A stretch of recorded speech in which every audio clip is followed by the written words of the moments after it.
What's up to all our sidekicks and henchmen out there in the Geek Nation? My name is Noel, and today we're going to do some Thunder rounds. And what makes today special is that I'm doing it in my new Loki t-shirt, which in the video before you noticed I just got in my cool Marvel blind box. Either way, we're going to talk about two comics today because there were a lot of really, really good books, at least that I thought were really, really good this week. What is a Thunder round? A Thunder round is a 60-second review, no more, no less, which is a lie because I'm going to talk about it kind of probably a little bit as much as I want. But the main conceit is that 60 seconds is the meat of the review, the meat of it. So the two books that I'm going to talk about today are Alienated #4 by Simon Spurrier with art by Chris Wildgoose, and Lois Lane #12 by Greg Rucka with art by Mike Perkins. I picked these two books because I do think that both of them are being slept on by a lot of people. Or if not, then everyone's reading them in solitude and talking about it online or other places where people talk about comic books, because I seem to be the only one. I'm the one that's telling my friends to just please read these. They're great. But I don't see it anywhere else. Either way, I'm going to continue that thread of pushing books on my friends with this video. So, let's get started. I don't have a slick timer like JD does, where it just goes right there and you could see it and be anxious with him. So I'm gonna have to use my watch. I'm sorry. Or am I sorry? No, I'm sorry. I'm definitely sorry. It's not as visually appealing. But I promise I will stop at 60 seconds when it buzzes. So, let's go. Alienated #4 by Simon Spurrier and Chris Wildgoose. This book is... There's a content warning for this book. It's a little intense. From the looks of it, it seems as though, or at least the design of the book, it is an all ages kind of thing, but it's really not. Three teenagers, all named Sam, from completely different backgrounds, Samir, Samantha, and Samuel, have an altercation in the woods, come across an alien. This alien, or at least we think it's an alien, this alien is links all of their minds.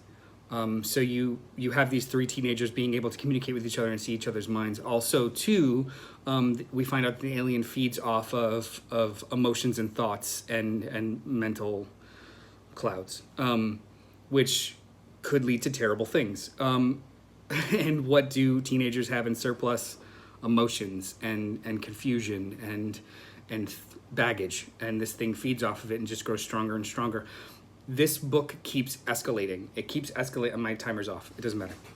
This book keeps escalating. It keeps escalating in a very interesting and very dangerous and uncomfortable way that I wasn't expecting. And it's very rare that we get to read things, especially people that like us that read a lot of comics. It's very rare that something actually kind of they did that. They went there. It's shocking, and it's I don't know what's going to happen next, which is crazy exciting, you know? So I would definitely recommend getting on board with Alienated, just in general. It's a great series so far. Hopefully it'll wrap up it'll stick the landing. I don't know exactly if it's going to be 5 or 6 issues altogether, but I do know that it's a miniseries. So when it's all collected, this is the kind of thing that I will probably be suggesting often. So that was only maybe 3 minutes of a 1 minute, so who cares? JD's gonna get mad. So the next Thunder round is for Lois Lane #12. Let's start the timer and go. So this is the final issue of a 12-issue maxi series by Greg Rucka. I feel like a lot of people are sleeping on this book. It started in one place and it's escalated. Again, another book that escalated to a much bigger place. So the very first issue was very topical. Lois was kicked out of a White House press conference briefing for, I guess, calling shit. And small threads were picked up about a murder of a journalist in Russia. And it's just kind of like a snowball rolling downhill the entire time, to the point where by issue 10, there was large multiversal DC continuity big things explaining away plot points in this book. I'm talking about crisis level stuff that was woven organically into the plot of this seemingly small book. it's been a wonder to read. People need to jump on it, and there's a because of the way that Rucka structured this bad boy. It does. I can understand maybe losing patience, or it's a little slow for a comic, but it feels as though he kind of put it together much more like a novel or an OGN. It didn't feel like that while reading it, but it did require some patience, and I think that this is going to read really, really well collected. This 12th issue was more of a denouement than it was a resolution. The resolution, I feel, came at the end of the 11th issue, which is fine.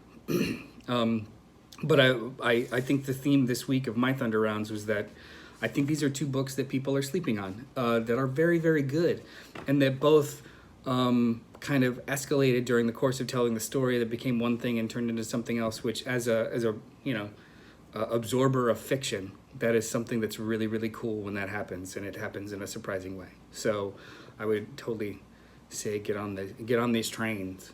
Those are all my Thunder Rounds, so I'm not going to belabor it. Either way, like and subscribe if you like what we're doing on this channel, or, if you just don't hate it, like and subscribe anyway. Yeah? Down below, I'll put all the links for to become a patron. Follow us on social media. Also, a reminder this weekend that the guys are going to be doing the 700th episode of the podcast. That's going to be this Sunday morning, live streamed here at 10:30 a.m., I believe. So, ring the bell so you get notified when this channel goes live, because I'm sure it's going to be great, because everything we do is gold. Regardless, thanks for spending the last 6.5 minutes with me. I appreciate it. You guys are great. I will talk to you later. Bye.